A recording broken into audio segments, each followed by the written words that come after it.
যারা কথায় কথায় আপনাকে অপমান করেন, আপনার নিন্দা করেন, আপনাকে বাধা দেওয়ার চেষ্টা করেন, আপনাকে ছোট করেন। কারণ তাদের সাথে থেকে, সেই সকল ব্যক্তিদের সাথে থাকলে যারা আপনার মূল্য বোঝেন না, আপনি নিজের আত্মসম্মান, নিজের আত্মবিশ্বাস, নিজের ব্যক্তিত্বকে নত করে ফেলবেন। দূরে চলে যান সেই সকল সংঘর্ষ থেকে, সেই সকল পরিস্থিতি থেকে যাদের সম্মুখীন হয়ে আপনি কোনো পরিণামেই পৌঁছতে পারবেন না।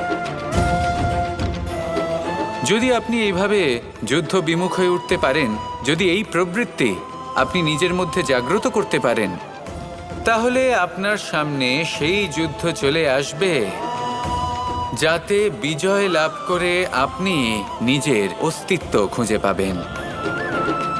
আর সেটাই হলো সবথেকে বড় জয়লাভ। আসুন